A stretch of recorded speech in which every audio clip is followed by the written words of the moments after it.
On nous parle d'économie de coûts et le fond du texte, c'est juste que le Conseil économique social a été supprimé, le Haut Conseil a été supprimé. Mais ce qu'on ne sait pas, c'est qu'est-ce que vous nous proposez. Ce qui se passe est la preuve que le Sénégal n'est pas encore une grande démocratie.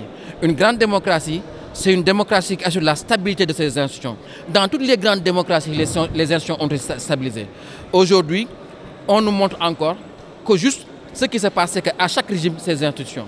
Nous ne voulons pas des institutions du projet, nous voulons des institutions du Sénégal. D'où l'importance qu'il y a à nous dire vers quoi on va aller, qu'est-ce qu'on va nous mettre en place comme institution, et on va en discuter, on va débattre pour savoir est-ce que ce qui va arriver nous convient ou pas.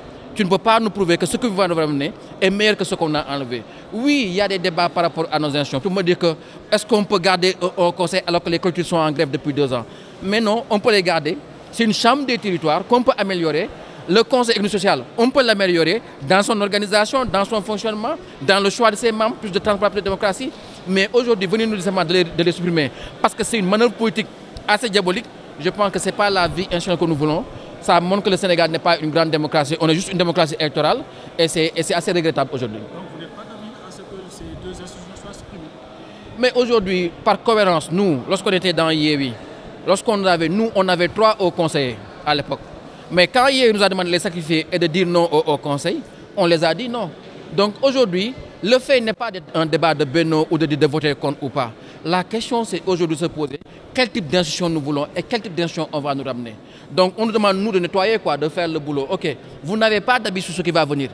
C'est une position qui n'est pas acceptable. Aujourd'hui, pour moi, oui, on peut changer nos institutions, oui, on peut les améliorer, mais qu'est-ce que tu me proposes, toi?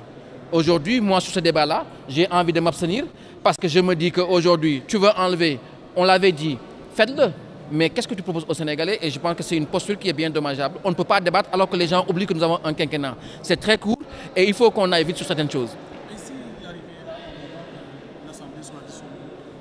Mais arrêtons avec ce débat de la dissolution, quoi. Moi, j'entends certains journalistes, certains chroniqueurs en faire un débat des députés. Ils ont des crédits, Mais la vérité, c'est que admettez qu'on n'en a rien à cirer que l'Assemblée soit dissoute ou pas. Il faut arrêter ce débat-là. Ce n'est pas un débat de personne. Les élections législatives, c'est des élections de confiance. À chaque fois qu'un régime est élu, on demande la confiance au peuple.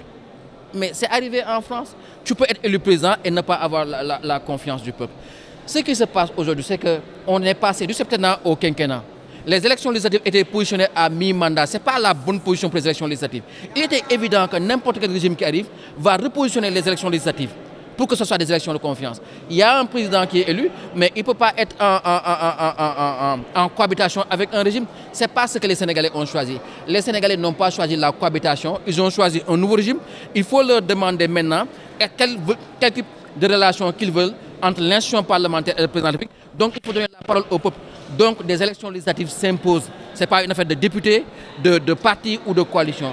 C'est une affaire institutionnelle, c'est une affaire démocratique.